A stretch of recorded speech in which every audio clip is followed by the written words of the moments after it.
दक्षिण भारत में एक राजा हुए, उनका नाम था करिमारन।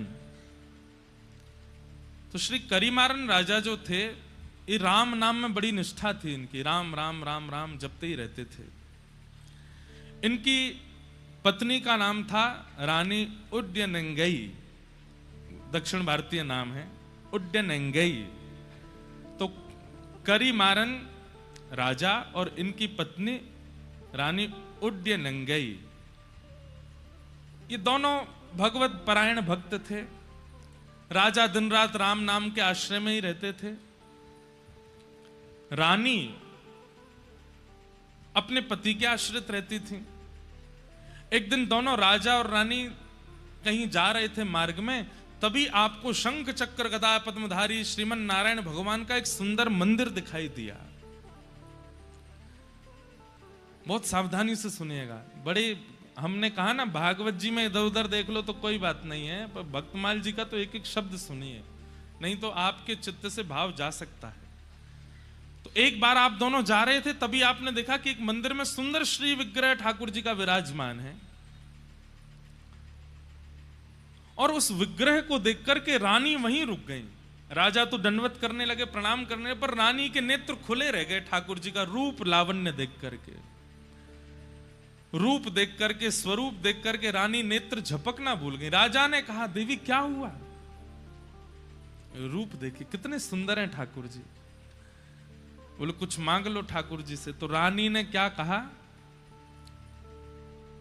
पुत्र देहु निज सरस ललाम, कि हे नाथ, आप तो परमात्मा हैं, हम आपको तो गोद में लेके घूम नहीं सकते, पर कृपा कीजिए कि आप जैसा ही पुत्र मुझे प्राप्त हो। आप जैसे रूप हैं, आपके जैसी भुजाएं हैं, आपका जैसा स्वरूप है, ऐसा ही पुत्र मेरे जीवन में आ जाए जिसको मैं गोद में खिला सकूं।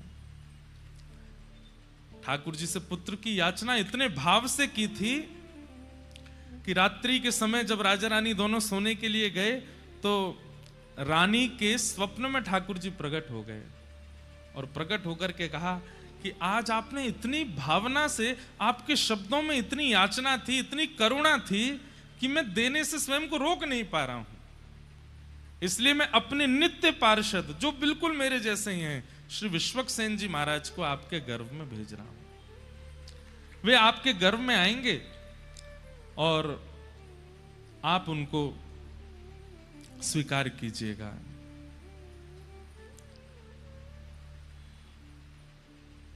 गर्भ में श्री विश्वक्सेन जी आ गए, लेकिन इनका नाम सटकोप क्यों हुआ? पृथ्वी पर आते इनका नाम सटकोप क्यों पड़ा? उसके पीछे इतनी सुंदर कथा है। श्रीमद् भागवत जी में एक वेद स्तुति आती है, और वहां वेद स्तुति में बताया जाता है कि जब हम लोग अपने मां के गर्भ में होते हैं तो ठाकुर जी से नित्य प्रार्थना करते हैं कि हे ठाकुर जी, एक बार इस गर्भ से मुझे बाहर कर दीजिए, मैं आपको वचन देता हूं, मैं जीवन में इस गर्भ में ना आना पड़े ऐसी कोई क्रिया नहीं करूंगा। लेकिन जैसे ही बालक का जन्म होता है, तो गोस्वामी जी कहते हैं कि पृथ्वी पर आते ही माया उसको पकड़ लेती है, माया उसको खींच लेती है। सब लोग इधर ही देखना, सुनना।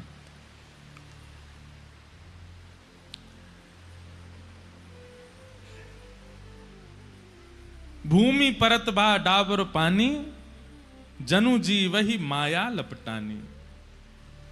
जीव जब तक मातृ गर्भ में होता है वो परम भागवत होता है, ठाकुर जी से उसकी बातें होती हैं। श्रीमद् भागवत जी के कपिल देवूति संवाद में इस बात का प्रस्तुतिकरण है कि उसकी ठाकुर जी से चर्चा होती है। लेकिन जैसे ही उसका जन्म होता है, माया उसको ऐसे पकड़ती है, संसार उसको ऐसे पकड़ने लगता है कि फिर वो धीरे धीरे ठाकुर जी से जितनी उसकी चर्चा हुई सब भूल जाता है। लेकिन विश्वक्सेन जी महाराज जी के साथ ऐसा नहीं हुआ। आपका जैसे ही जन्म हुआ, तो जन्म लेने के अगले क्षण ही जैसे ही माया आपके ऊपर आक्रमण करने के लिए आई, तो एक तो होता है बालक रोता है, जन्म लेते ही रोता है, पर आपने रुदन ना करते हुए उस सठ माया के ऊपर कोप किया। बालक जन्म लेते गुस्सा करता है, वो जन्म लेते क्रोध किया और माया को सतर्क कर दिया कि सावधान हो जाओ, मुझ पर आक्रमण मत करना, मेरे पास मत आना, मेरे समीप आने की कोई जरूरत नहीं है। तभी इनका नाम पड़ गया सठकोप। सठ माया के ऊपर जिन्होंने कोप किया, ऐसे श्री सठकोप जी महाराज, ये हमारे आचार्य चरण हुए। और भैया देखो, जल अगर आप पे गिर जाए ना, हां, तो आपका नाम सठकोप क्यों पड़ा? क्योंकि सठ माया के आते ही आपने उसके ऊपर कोप किया और उसको कह दिया, संसारी जीवों पर अपनी माया चलाना, मेरे ऊपर तुम्हारा आक्रमण नहीं हो सकता। इसलिए आपका नाम सठकोप हुआ। सठकोप जी का जन्म हुआ, पर जन्म लेते ही इन्होंने अपनी माता जी का दुग्धपान भी नहीं किया। 10 दिन तक दुग्धपान नहीं किया। और जब 10 दिन तक दुग्धपान नहीं किया तो माताजी पिताजी बड़े चिंतित हो गए। खूब चेष्टाएं की, खूब याचनाएं की, खूब नियम बनाने का प्रयास किया, लेकिन नहीं पिया दुग्ध। तो माता पिता ने सोचा कि शायद ये बालक जीवित नहीं है, कोई चेष्टा कर नहीं रहा है। तो श्री सठकोप जी को एक पास के मंदिर के एक इमली का वृक्ष था, वहीं नीचे लिटा करके माता पिता वहां से निकल गए।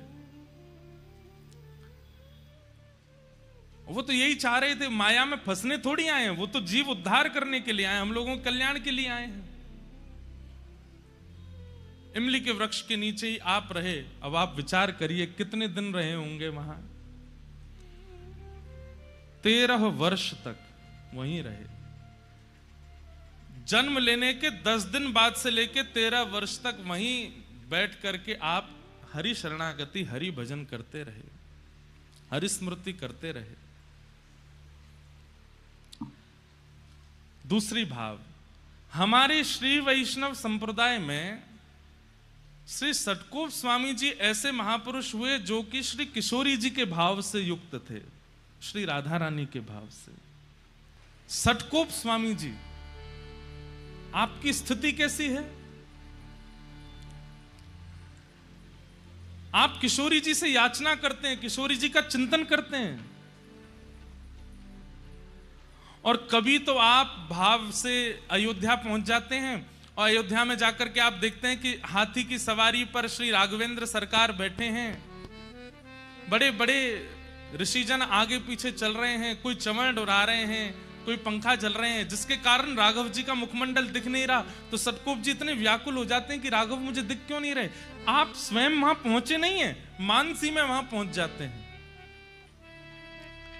तभी आप विचार करते हैं कि अयोध्या के तो राजा हैं, ये राजा तो आसानी से मिलते नहीं हैं, लाला के पास चलो। तो तुरंत मानसी में ही आप वृंदावन पहुंच जाते हैं और वृंदावन जाकर के आप लाला का स्मरण करते हैं। तभी आप क्या देखते हैं अपनी मानसी में? एक गोपी खूब सारी गैयान को गोबर एक पात्र में भर के थाड़ी है। वैसे तो नित्य गोबर उठा लेती है, लेकिन आज उसको पता चल गया है कि इसी मार्ग से श्याम सुंदर आने वाले हैं। तो मन में विचार कर रही है कि मैंने कछु ऐसा नाटक करूं कि लाला को मेरे पास आनो पड़े। तो नीचे परात रखी है गोबर की और वहां में हाथ लगाए करके ऐसे, अरे ये तो बड़ो भारी है, मोते तो उठ ही नहीं रहो, अरे कोई नेक आए के या को उचवाए दो, या को नेक उठवाए दो। सठकोप स्वामी जी के मानसी में ये चिंतन होता है। इतने में ही दूर गैया चराते हुए आ रहे श्याम सुंदर, उनको देख करके तो वो गोपी और नाटक करती है, ऐसे उठाते उठाते गिर जाती है। अरे ये तो बड़ो भारी है, आज तो कोई मेरी मदद करे ही ना रो, या को कौन उछवाए को। इतने में ठाकुर जी आए, बोले मैं उछवाए दूं। तो गोपी तो है 80 वर्ष की और लाला है 5 वर्ष को, नेक 100। ठाकुर जी कह रहे हैं मैं उछवाए दूं। सठकोप स्वामी जी दूर खड़े खड़े देख रहे हैं और तभी गोपी के हाँ लाला उछवाए दे। तो ठाकुर जी भुजा लगा करके उसमें प्रयास कर रहे हैं उठवाने का, और गोपी से तो उठता बनता है, वो तो जानबूझ के नाटक कर रही है। तो जैसे ही ठाकुर जी ने हाथ लगाया तो गोपी ऐसे उठाने लगी। इतने में ठाकुर जी मन में विचार किए, मैंने तो जोर ही ना लगाया, भी उठ कैसे गए हो? ठाकुर जी समझ गए, बोले ओहो जे गोपी नाटक कर रही है मेरे आगे।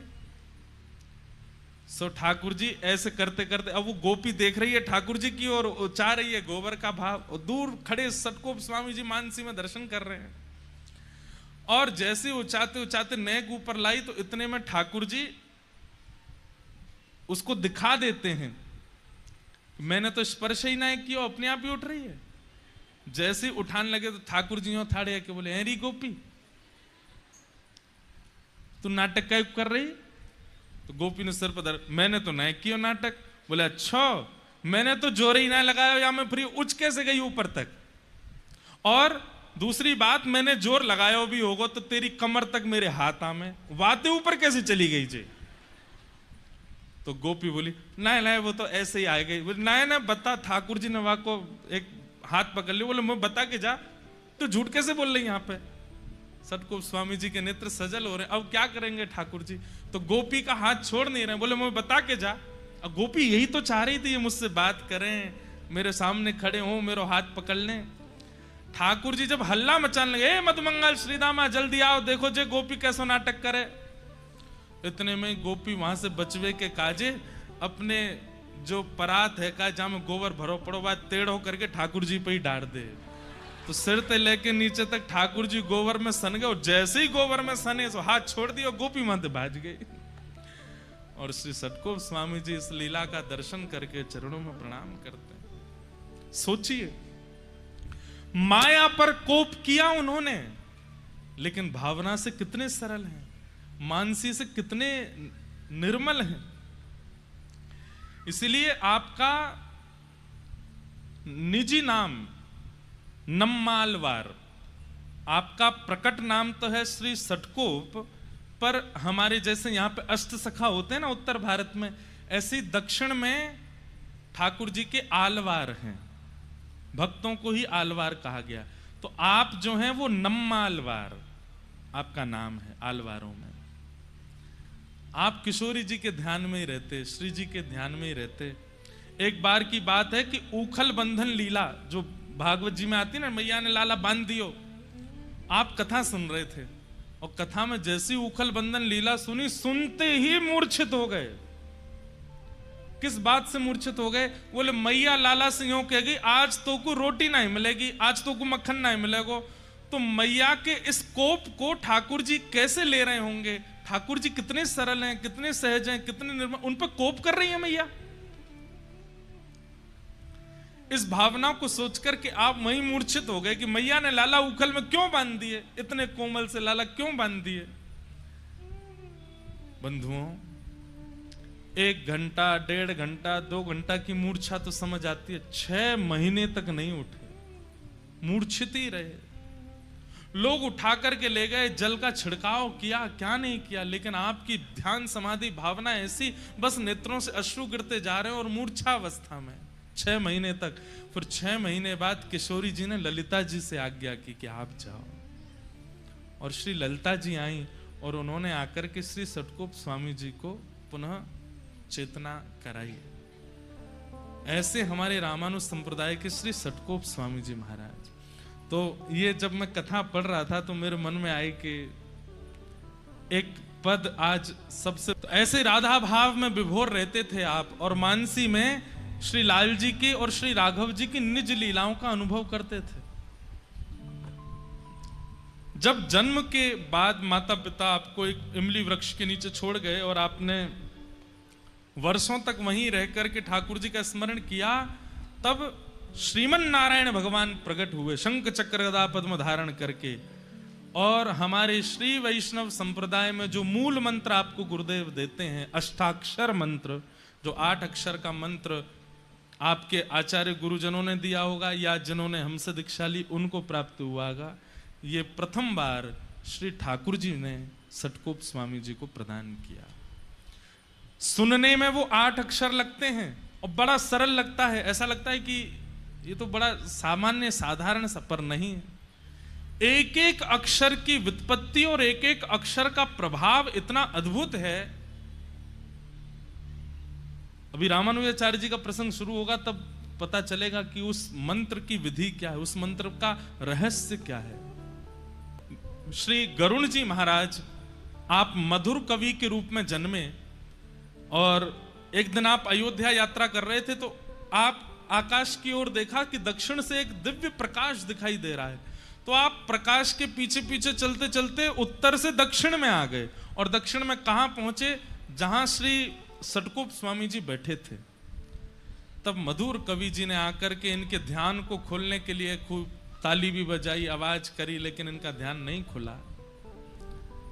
तब इन्होंने उनके कान के समीप जाकर के कहा कि मेरे मन की हृदय की अत्यंत वृहद जिज्ञासा है, कृपा कर उसको पूर्ण कीजिए।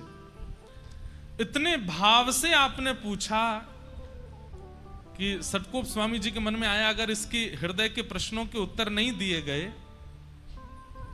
तो उद्धार कैसे होगा। तो आपने तुरंत वर्षों की समाधि खोल करके उनको सन्मुख बैठाया। बोले क्या प्रश्न है, प्रश्न पूछो। तब उन्होंने 5 प्रश्न पूछे। प्रश्न कितने सुंदर हैं, सुनिए। पहला प्रश्न, मैं कौन हूं? मेरा नाम चाहे जो हो, मैं चाहे जहां जन्मा हूं, लेकिन वास्तविकता में ये मैं हूं कौन? पहला प्रश्न। कौन पूछ रहे? मधुर कवि जी पूछ रहे हैं सटकोप स्वामी जी से। दूसरा प्रश्न आपने पूछा, ईश्वर कौन है? पहला मैं कौन हूं, दूसरा ईश्वर कौन है। और तीसरा प्रश्न आपने किया, ईश्वर से मिलने का उपाय क्या है? उस परमात्मा से मिलने की विधि क्या है, उपाय क्या है, कृपा करिए बताओ। और चौथा प्रश्न क्या कहा, भगवद मिलन में बाधा कौन बनता है? ठाकुर जी से मिलने में बाधा क्या है?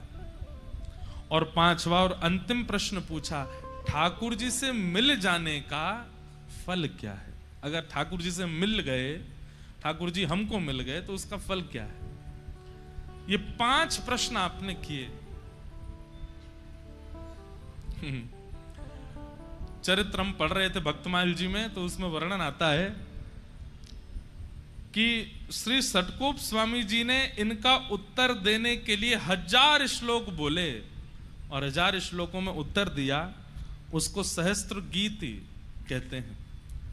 दक्षिण भारत में वह ग्रंथ भी है और वहां लोग उसका अवलोकन करते हैं। वहां पर विस्तार रूप से उन्होंने जो प्रवचन किया 1000 श्लोकों में, वही सहस्त्र गीत बन गया। और उसको सुनकर के श्री मधु कविराज आनंदित हो गए। ठाकुर जी का अनुभव उनको हुआ। 35 वर्ष की आयु तक मात्र आप धरा धरती पर विराजे बस, और 35 वर्ष के पश्चात आपने श्री ठाकुर जी के धाम को स्वीकार किया। बोलो सटकोप स्वामी जी महाराज की जय। ये रामानुज संप्रदाय बाद में बोलने लगे। पहले संप्रदाय का नाम श्री संप्रदाय है। क्या नाम है? श्री संप्रदाय। और श्री संप्रदाय के प्रथम आचार्य श्री सटकोप स्वामी जी हुए। तत्पश्चात इसी परंपरा में फिर आगे चल करके श्री यामुनाचार्य जी हुए। कौन हुए? यामुनाचार्य। एक श्लोक हम हर कथा में बोलते हैं, आप लोगों ने सुना होगा। नग नीचे या को लाला कोई उठ के नग नीचे कर दो। क्या बता रहे थे हम? यामुनाचार्य जी। तो एक श्लोक हम बोलते हैं हर कथा में, और लगभग संप्रदाय के लोग जब भी जिस जिस संप्रदाय के होते हैं वो अपने संप्रदाय के भाव से श्लोक बोलते हैं। लक्ष्मीनाथ समारंभाम नाथयामुन मध्यमाम अस्मदाचार्य पर्यंताम वंदे गुरु परंपराम। सब लोग इधर देखो। हमारे इस परंपरा के गुरु श्लोक का क्या भाव है? लक्ष्मीनाथ समारंभाम। इस संप्रदाय का प्रारंभ कहां से हुआ? बोले लक्ष्मीनाथ भगवान आए थे सटकोप स्वामी जी के पास और उन्होंने आकर के इसका प्रारंभ किया। नाथ यामुन मध्यमाम। श्री नाथ मुनि स्वामी जी और यामुनाचार्य जी ये हमारी संप्रदाय के मध्य आचार्य हैं, और जिन्होंने हमें दीक्षा प्रदान की उन गुरु तक ये संपूर्ण गुरु परंपरा को मैं प्रणाम करता हूं, मैं वंदन करता हूं और आपको कथा सुनाने जा रहा हूं। हर कथा में ये श्लोक बोलते हैं और लगभग आप जिस भी संप्रदाय के आचार्य से मिलेंगे उनमें ये श्लोक, जैसे हमारे श्री रामानंद परंपरा में सीतानाथ समारंभाम श्री रामानंदार्य मध्यमाम अस्मदाचार्य पर्यंताम वंदे श्री गुरु परंपराम। ऐसा तो एक आचार्य चरण है श्री नाथ मुनि स्वामी, बहुत ध्यान से सुनिएगा, ये मध्यस्थ आचार्य हैं नाथ मुनि स्वामी। नाथ मुनि स्वामी जी के पुत्र हुए ईश्वर मुनि स्वामी जी और ईश्वर मुनि स्वामी जी के पुत्र हुए श्री यामुनाचार्य जी। सब लोग सुन रहे हैं ना? सुनते रहिए भैया, है ना? तो दादाजी हैं नाथ मुनि स्वामी, पिताजी हैं ईश्वर मुनि स्वामी और इनके पुत्र हैं श्री यामुनाचार्य जी। पिताजी का भगवत धाम गमन हो गया, दादाजी ने विरक्त सन्यास ले लिया, तो दादाजी सन्यासी हो गए, पिताजी वैकुंठ चले गए, अकेले रह गए श्री यामुनाचार्य जी। तो यामुनाचार्य जी का पालन पोषण इनकी माताजी और इनके दादाजी ने किया, इनकी दादी और इनकी माताजी ने किया। कहते हैं उस काल में इतना अद्भुत विद्वान हुआ ही नहीं दशों दिशाओं में। हमने कहा ना, उस काल में विद्वान होना आवश्यक था, क्योंकि अगर आप विद्वान नहीं होते थे तो धर्म का नाश करने वाले लोग भी विद्वान बन के आते थे और अपनी विद्वत्ता से धर्म को ह्रास कर रहे थे। इसलिए सबका विद्वान होना बहुत आवश्यक होता था। आजकल कुछ नहीं है, आजकल तो केवल नाम गालो ठाकुर जी का, तिलक स्वरूप लगा लो, ठाकुर जी के सन्मुख पहुंच जाओ, बस इसी से कल्याण है। कलयुग ज्यों ज्यों आगे बढ़ रहा है, ठाकुर जी उतना सरल करते जा रहे हैं। पर उस काल में आपको विद्वान होना अनिवार्य था निर्वहन करने के लिए। अगर धर्म निर्वहन करना है तो आप विद्वान नहीं हो तो आपका काम नहीं चल सकता। इसलिए हमारे परंपरा में, गुरु परंपरा में अधिकतर आचार्य सब विद्वान ही हुए, परम विद्वान हुए। तो श्री यामुनाचार्य जी महाराज, यामुनाचार्य जी महाराज की एक विशेषता श्री भक्तमाल जी में नाभाजी बताते हैं कि यामुनाचार्य जी विद्वान भी हैं और विद्वान के साथ साथ विनम्र भी हैं, और ये हो नहीं सकता। विद्वत्ता और विनम्रता ये दोनों एक साथ नहीं आ पाती हैं लोगों के चित्त में। अधिकतर लोग विद्वान होते हैं तो विनम्र नहीं हो पाते, लेकिन श्री यामुनाचार्य जी में दोनों भाव हैं। उसके पीछे कारण श्री नाभाजी क्या बताते हैं, ध्यान से सुनिए। क्योंकि उनका पोषण दो माताओं के द्वारा हुआ, दादी और माता जी। इसलिए घर में कोई पुरुष नहीं है, यामुनाचार्य जी पुरुष हैं, तो पढ़ाती भी दादी और माता जी और घर के काम भी दादी माता जी करा। चलो जाओ बाजार से ये ले आओ, चलो घर में थोड़ी माँ की सहायता कराओ, रसोई घर में ऐसा कराओ, ये सामान रखवाओ, यहाँ पे तय करवा दो। जिसके कारण उनके अंदर विद्वत्ता तो आती जा रही थी, लेकिन साथ में विनम्रता भी आ रही थी, क्योंकि माता और दादी का साथ देना पड़ता था। और एक बात याद रखिएगा, आपके अंदर दुनिया साथ में विनम्र दो ही तरीके से आ सकता है।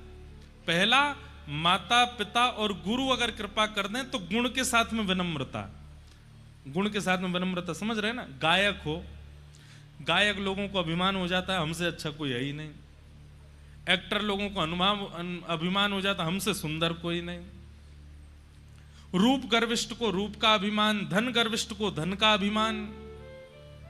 इसलिए कोई भी गुण संसार में आएगा, विनम्रता दो ही तरीके से आ सकती है। पहला कारण, या तो माता पिता गुरु की कृपा से, या फिर दूसरा अति सत्संग से।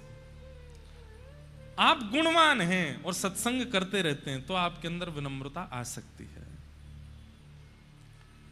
श्री सटकोप स्वामी जी महाराज, श्री यामुनाचार्य जी महाराज के अंदर विनम्रता कहां से आई? उनकी माताजी और दादी से। इसलिए उनकी विद्या का कभी उनके ऊपर प्रभाव वैसे नहीं हुआ जैसे कई विद्वानों को हो जाता है। तो उसी समय दक्षिण में एक बहुत बड़े पंडित थे, एक बहुत बड़े विद्वान थे, उनका नाम था पंडित कोलाहल। क्या नाम था? कोलाहल। अब ऐसा लगता है कि शायद इनके व्यवहार की वजह से इनका नाम कोलाहल कर दिया होगा। इनका काम क्या था? नगर नगर गांव गांव में जाना और विद्वानों को चुनौती देना कि आओ हमसे शास्त्रार्थ करो, और शास्त्रार्थ में विद्वानों को हराते, यहां तक तो ठीक, फिर उनको सामने बैठा के उनका उपहास और करते, हंसी करते उनकी, जिससे उनको बहुत चित्त में पीड़ा होने लग जाती।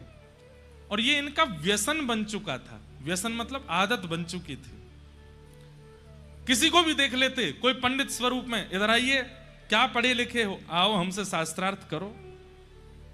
तो सामने वाला शास्त्रार्थ करता, यहां तक तो ठीक कि हरा दिया, तो उसके बाद उसको बैठा के उसका उपहास और करते, तुम्हारे पिताजी ऐसे हैं, तुम्हारी माताजी ऐसी हैं, तुम्हारा तो कुल ऐसा है, तुम्हारी जाति ऐसी है, तुम्हारा ये ऐसा है, उसका उपहास। वो रोज जब तक नहीं जाता तब तक उसका उपहास करते। ऐसे थे पंडित श्री कोलाहल जी। और वहीं एक दक्षिण भारत के नगर का राजा था, राजा का नाम था पांडे। क्या नाम था? पांडे राजा।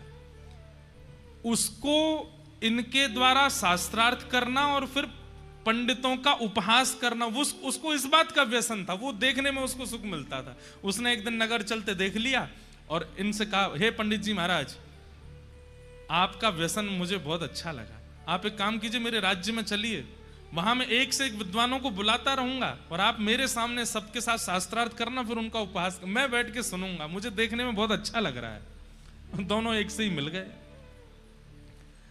तभी राजा के कान में नाम पड़ा श्री यामुनाचार्य जी का, हमारी संप्रदाय के मध्यस्थ आचार्य। और श्री यामुनाचार्य जी का नाम जैसे ही सुना, आपने उन्हें आमंत्रित किया। किसी ने कहा वो बहुत बड़े विद्वान हैं, ऐसे नहीं आएंगे एक निमंत्रण पर। तो बोले कैसे आएंगे? बोले उनके लिए पालकी भिजवा दो। कई बार ऐसा होता है कि बड़े बड़े महापुरुष वो केवल कार्ड से नहीं आते हैं, गाड़ी और भिजवा दो। बोले महाराज गाड़ी भेजी है, फल की डलिया भेजी हैं, सब व्यवस्थाएं भेजी हैं, तो आ जाते हैं आचार्य चरण। कई सावधानी से सुनिए सब लोग। तो यामुनाचार्य जी को निमंत्रण भेजा कि आप पधारिए। यामुनाचार्य जी बोले कहां जाना है? बोले दक्षिण में एक गांव है, वहां के राजा पांडे राजा ने आपको निमंत्रित किया है, सब लोग इधर देखिएगा, सुनना। और पालकी भी भेजी है, वहां कोई पंडित कोलाहल हैं, वो शास्त्रार्थ महारथी हैं, लोगों को शास्त्रार्थ में हरा देते हैं। तो कई ब्राह्मणों ने पहले ही यामुनाचार्य जी से आके उनकी शिकायत कर रखी थी। बोले एक दक्षिण में कोलाहल नाम का पंडित है, वो सबको हराता, फिर उनके उपहास और करता है, उनकी धर्म जाति माता पिता सबके नाम बिगाड़ बिगाड़ करके हंसी बनाता है। तो यामुनाचार्य जी ने पालकी के लोभ में नहीं गए, लेकिन जब पंडित का नाम सुना, बोले कि इस पंडित से तो बात करनी चाहिए हमको। जैसे हमारे श्री हरिराम व्यास जी ओरछा वाले, वो भी यही कर रहे थे, जगह जगह जा जा करके ब्राह्मणन को हरा रहे थे। फिर उनको समझाने कौन गए? महादेव, काशी विश्वनाथ भगवान गए और जाकर के कहा कि भैया ये विद्वान बन करके जगत उपहास करने के लिए नहीं बने हो, तुम विद्वान इसलिए बने हो कि प्रियालाल जी की सेवा करो जाकर के वृंदावन में। यहां यामुनाचार्य जी महाराज पालकी में बैठ करके कोलाहल पंडित से पांडे राजा के नगर में शास्त्रार्थ करने निकले। तो यामुनाचार्य जी की विद्वत्ता तो थी, उनके कई शिष्य आगे पीछे चल रहे थे पालकी के। अटारी पर खड़े होकर के राजा रानी दोनों देख रहे थे। कहते हैं यामुनाचार्य जी ने पालकी की पर्दे में से नेक बाहर झांका, तो उनके मुखमंडल का तेज देख करके रानी इतनी प्रभावित हो गई और राजा से बोली, शास्त्रार्थ बाद में होगा, मैं पहले ही बताती हूं, आज तुम्हारा अभिमानी कोलाहल पंडित हारेगा और ये हराएंगे। क्योंकि इनके मुखमंडल का जो तेज है, मुखमंडल का जो प्रताप है, उससे ये बात सिद्ध हो रही है कि ये बहुत बड़े विद्वान होंगे। तो राजा बोला, बड़े बड़े विद्वान आए यहां पर, लेकिन हमारे पंडित कोलाहल के आगे सब ध्वस्त हो गए, सब नष्ट हो गए। अभी अभी देखते हैं कितना विद्वान है। रानी बोली, ऐसे नहीं, आज तो आप शर्त लगा लीजिए मुझसे, यही जीतेंगे। राजा बोले अच्छा इतना विश्वास? बोले हाँ, इनके मुखमंडल का तेज अद्भुत है। राजा बोले क्या शर्त लगेगी फिर? रानी बोली अगर ये जीत गए, अगर ये हार गए तो मेरी हार मानी जाएगी, और मैं हार करके आपको वचन देती हूं, मैं पत्नी और रानी पदवी का त्याग कर दूंगी, जैसे अन्य दासियां राजभवन में रहती ऐसे रहूंगी, और जीवन भर आपके दासित्व को स्वीकार करूंगी। राजा बोले इससे हमको प्रसन्नता तो नहीं। बोले आपकी प्रसन्नता के लिए नहीं, मैं इनके लिए ये करूंगी। अगर ये हार गए तो मैं जीवन पर्यंत रानी भेष में नहीं रहूंगी, दासी बन करके रहूंगी, लेकिन अगर ये जीत गए तो आपको अपना आधा राज्य इनको देना पड़ेगा। राजा रानी के कॉन्फिडेंस को देख करके राजा भयभीत हो गए। बोले कि आप सच में इतनी बड़ी बात कह रही हैं? बोले कि हाँ, वचन दीजिए। राजा बोले मुझे भी अपने कोलाहल पंडित पर भरोसा है, वो जीतेगा। आहा, हमारे आचार्य चरण जैसे ही पहुंचे हैं, अभी तक ठाकुर जी ने स्वीकार नहीं किया इनको, अभी तक ये आचार्य नहीं बने थे, अभी तो ये सामान्य विद्वान थे बस। लेकिन ठाकुर जी क्यों प्रभावित हो गए, क्यों स्वीकार किया, उसके लिए कथा सुनना बहुत जरूरी है। जैसे ही आप पालकी से उतर के सभा में पधारे, 2 आसन लगे हुए थे, एक आसन पर आप चुपचाप जाकर के बैठ गए, दूसरे आसन पे आके कोलाहल पंडित बैठा और आकर के आंखों में देखने लगा, और कभी इधर मचले कभी उधर मचले, और बोले कि देखना आज तुमको हराऊंगा मैं, और तुमको देखना हराऊंगा। यामुनाचार्य जी शांत मुद्रा में बैठे रहे। बोले एक बात बताओ, किस विषय पे शास्त्रार्थ करोगे? राजा ने कहा किस विषय पे शास्त्रार्थ होगा? तो भाई विद्वान होना ही सब कुछ नहीं होता, एक बात याद रखिएगा, विद्वान होना ही, सारी नॉलेज होना ही सब कुछ नहीं होता। कभी कभी विवेक होना भी बहुत जरूरी होता है। कई लोगों को पता होता है कि ये हल्दी है, ये नमक है, ये हींग है, ये गरम मसाला है, ये टमाटर है, ये आलू है, लेकिन सब्जी बनाना नहीं जानते। सब कुछ पता होना एक बात होती, पर सबको व्यवस्थित करना ये विशेष बात होती है। यामुनाचार्य जी विद्वान के साथ साथ विवेकी भी हैं, वो जानते हैं कि कब कहां क्या करना है। तो राजा ने कहा किस विषय पर शास्त्रार्थ होगा? तो यामुनाचार्य जी कुछ कहते, और जबकि होना यही चाहिए कि अतिथि जो आया उसको अवसर देना चाहिए कि आप बोलिए किस विषय पर होगा, पहले ही बोल पड़े।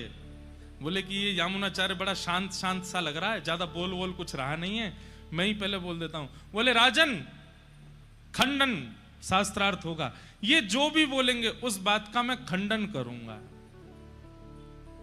अब इसमें सामने वाला कुछ भी बोले, आपको उसका खंडन करना, उसकी बात को असत्य करना है। राजा बोले तो फिर देरी किस बात की, शास्त्रार्थ शुरू किया जाए। यामुनाचार्य जी बोले कितने वाक्य बोलने का अधिकार है मुझे? तो सामने खड़े कोलाहल पंडित जी बोले 3 वाक्य बोलिए, और तीनों वाक्यों का खंडन करूंगा मैं। तो पहला वाक्य यामुनाचार्य जी क्या बोलते हैं? हमारे सामने जो महाशय पंडित जी विराजमान हैं, इनकी माताजी काकबंध्या हैं। काकबंध्या मतलब जिनके एक ही पुत्र है, उसके बाद फिर संतान नहीं है, उनको काकबंध्या कहते हैं। तो यामुनाचार्य जी ने पहला शब्द क्या कहा? हमारे सामने जो पंडित जी बैठे हैं, इनकी माताजी काकबंध्या हैं। राजा भी खड़ा हो गया, इसका खंडन कैसे करोगे, वो एक ही हो। अब मर्यादा ये है कि अब पंडित कोलाल नहीं, खंडन वाला नहीं चलेगा, दूसरा वाला करेंगे। यामुनाचार्य जी बोले आप देख लीजिए। राजा बोले नहीं, एक ही बार आपने खंडन का पहले बोला, अब खंडन ही होगा। बोले अब दूसरा वाक्य बोलिए। तो यामुनाचार्य जी बोले राजा पांडे बड़े नीति से चलते हैं, और राजा पांडे सदा धर्म का पालन करते हैं, और बड़े वैष्णव हैं, करिए खंडन। यहां पर यामुनाचार्य जी जैसे ही बोला तो सामने बैठा कोलाहल पंडित राजा की ओर, राजा तलवार निकल, बोलो खंडन करो। अब खंडन तो ये होगा कि नहीं, राजा नीति युक्त नहीं है, उसको सिद्ध करो कैसे नीति युक्त नहीं है। तीसरी बात, यामुनाचार्य जी ने कहा, राजा तो नीति युक्त है ही, राजा तो धर्मावलंबी है ही, पर इनकी पत्नी पतिव्रता नारी है। वो अपने पति के अलावा किसी को भी कभी दूषित दृष्टि से नहीं देखती है। वो केवल पत्नी पतिव्रता है, अपने पति को ही सर्वस्व मानती है। करो खंडन। 3 बात ऐसी बोल दी कि महाराज कोलाहल, पंडित जी तो चरणों में गिर गए, बोले भगवान क्षमा करो, गलती हो गई मुझसे। तभी राजा ने रानी की ओर देखा। रानी बोली, मैंने पहले ही कहा था, ये विद्वान तो हैं, पर विद्वान के साथ साथ विवेकी भी हैं। ये चाहते तो अपने गुरु से सीखे हुए, अपनी माता और अपनी दादी से सीखे हुए परम विद्वाओं का यहाँ पर विवेचन कर सकते थे, यहाँ पर लच्छेदार वाणी बोल करके अपनी महिमा गरिमा को बढ़ा सकते थे, लेकिन उन्होंने सामान्य से 3 शब्दों में उसको हरा दिया। इससे क्या प्रमाणित होता है कि विद्वान तो हैं पर साथ में विवेकी भी हैं, और ये विवेक इनके चित्त में आया, ये इस बात का प्रमाण है कि ये सत्संग भी करते हैं। अब जो शर्त हुई थी वो कीजिए। राजा ने तुरंत अपनी आधे साम्राज्य को श्री यामुनाचार्य जी को प्रदान कर दिया, और श्री यामुनाचार्य जी एक राजा की तरह, एक राजकुमार की तरह उस भाव में रहने लगे। माता जी को भी ले आए, दादी को भी ले आए, वहीं निवास करने लगे। आप 35 वर्ष तक, बाल्यकाल में 15-16 वर्ष की आयु में शास्त्रार्थ में गए थे, 35 साल तक उसी राज्य में एक राजा की तरह, एक राजकुमार की तरह रहे, लेकिन आपने राज्य भाव को भी अपने ऊपर हावी नहीं होने दिया। ठाकुर जी इनसे बड़े प्रभावित हो गए। बोले, विद्वान भी है, सुंदर भी है, तेजों में भी है, सर्वगुण संपन्न है, सारी योग्यताएं इनके चरणों में हैं, लेकिन फिर भी ये कितना एकनिष्ठता रखते हैं। अब इनको स्वीकार करने का समय आया। तभी आपको खबर मिली कि आपके दादाजी जो संन्यास ले चुके थे, वे मरणासन स्थिति में हैं। तो आप उनका दर्शन करने के लिए जा रहे थे। तभी मार्ग में कावेरी के तट पर विराजमान श्री रंगनाथ मंदिर, श्रीरंगम, जो कि दक्षिण में विराजमान है, मंदिर पड़ा। तो आपने मन में विचार किया, क्यों ना यहां पर ठाकुर जी का दर्शन करें। और जैसे ही आप दर्शन करने के लिए गए,